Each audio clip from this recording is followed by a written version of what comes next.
Hello dear friends, welcome back to friends kitchen world. അപ്പോൾ ഇന്ന് ഞാൻ വന്നിരിക്കുന്നത് അറബി വീടുകളിൽ തയ്യാറാക്കുന്ന ഹലീസ, നമ്മുടെ നാട്ടിലൊക്കെ അതിന് അൽസ എന്ന് പറയും, അതെങ്ങനെ റെഡിയാക്കുന്നതെന്നുള്ള ഒരു കൊച്ചു വീഡിയോയുമായിട്ടാണ്. നമ്മുടെ വീടുകളിലൊക്കെ തയ്യാറാക്കുമ്പോൾ ആകെ 1/2 kg 1 kg ഒക്കെ മാക്സിമം നമ്മൾ ഗോതമ്പ് ഉപയോഗിച്ചിട്ടായിരിക്കും ഉണ്ടാക്കുന്നത്. വളരെ കുറച്ച് മാത്രമേ നമ്മൾ ഉണ്ടാക്കൂ. പക്ഷേ ഇവരിവിടെ 10 kg ഒക്കെ ഡെയിലി ഗോതമ്പ് ഉപയോഗിച്ചിട്ട് അൽസ റെഡിയാക്കിക്കൊണ്ടിരിക്കും. അടുത്തുള്ള കുറച്ച് വീടുകളിലൊക്കെ കൊണ്ടു കൊടുക്കും. അങ്ങനെയൊക്കെയാണ് അറിയാൻ കഴിഞ്ഞത്. അപ്പോൾ നമുക്കിതെങ്ങനെ റെഡിയാക്കുന്നതെന്നുള്ള ഡീറ്റെയിൽ ആയിട്ടുള്ള വീഡിയോസ് കണ്ടിട്ട് വരാം. ആദ്യം തന്നെ കഴുകി വൃത്തിയാക്കിയ ഗോതമ്പും അതുപോലെ തന്നെ ഇറച്ചിയും 2 സെപ്പറേറ്റ് പാത്രങ്ങളിലായിട്ട് നന്നായിട്ട് വേവിച്ചെടുക്കുകയാണ് ചെയ്യുന്നത്.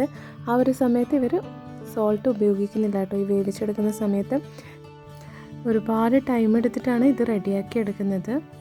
പിന്നെ ഇവരുടെ പ്രത്യേകത എന്ന് പറയുന്നത്, നമ്മൾ ഓൾറെഡി ഇത് ജസ്റ്റ് മന്ത് അതുപോലെയുള്ള എന്തെങ്കിലും സാധനം വെച്ചിട്ട് ജസ്റ്റ് ഉടച്ചെടുക്കുമല്ലോ, അല്ലെങ്കിൽ വീട്ടിൽ എളുപ്പത്തിന് വേണ്ടിയിട്ട് നമ്മൾ മിക്സിയിലിട്ട് ജസ്റ്റ് ഒന്ന് അടിച്ചെടുക്കും, അങ്ങനെയൊക്കെയാണ് ചെയ്യുന്നത്. പക്ഷേ ഇവർ പ്രത്യേക രീതിയിൽ ഇതിനെ കുഴിയിൽ വെച്ചിട്ട് ദമ്മിട്ടെടുക്കുന്നുണ്ട്. അതൊരു പ്രത്യേക രസമാണ്. ഇവരുടെ അലീസയുടെ മെയിൻ അത് തന്നെയാണ്. അപ്പോൾ ഇവിടെ ബീഫും അതുപോലെ തന്നെ ഗോതമ്പും വേവിച്ചിട്ട് നന്നായി വേവിച്ചെടുത്തിട്ടുണ്ട്. ഇനി രണ്ടും കൂടെ മിക്സ് ആക്കിയിട്ട് വീണ്ടും അവർ കുക്ക് ചെയ്യുകയാണ് ചെയ്യുന്നത്. നോർമലി നമ്മൾ വീട്ടിൽ നിന്നൊക്കെ അൽസ തയ്യാറാക്കുമ്പോൾ അതിൽ ഗ്രാമ്പൂ, ഏലക്ക അങ്ങനെ കുറച്ച് കാര്യങ്ങളൊക്കെ ചേർക്കും, മിൽമഗിയൊക്കെ ചേർക്കുമല്ലോ. പക്ഷേ ഇതിലിപ്പോൾ സോൾട്ട് മാത്രമാണ് ചേർത്ത് കൊടുക്കുന്നത്. അൽസ നന്നായി കുക്കായി വന്നതിന് ശേഷം അലുമിനിയം ഫോയിൽ ഉപയോഗിച്ചിട്ട് ഇതിൻ്റെ മുകൾ ഭാഗം നന്നായിട്ടൊന്ന് റാപ്പ് ചെയ്ത് കൊടുക്കും. ബാക്കി എന്തൊക്കെ കാര്യങ്ങളാണ് ചെയ്യുന്നതെന്നുള്ളത് വീഡിയോയിൽ കാണാം. ഓക്കെ.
അപ്പോൾ ഇന്നത്തെ എൻ്റെ വീഡിയോ എല്ലാവർക്കും ഇഷ്ടമായി എന്ന് വിചാരിക്കുന്നു. കാരണം അറബി വീടുകളിൽ അലീസ എങ്ങനെ റെഡിയാക്കുന്നേ എന്നുള്ളത് കേട്ടിട്ടുണ്ടാവും, അലീസയൊക്കെ കഴിച്ചിട്ടുണ്ടാകും. പക്ഷേ എങ്ങനെ റെഡിയാക്കുന്നേ എന്നുള്ള വീഡിയോ ഒന്നും അധികം ആരും കണ്ടിട്ടുണ്ടാവില്ല.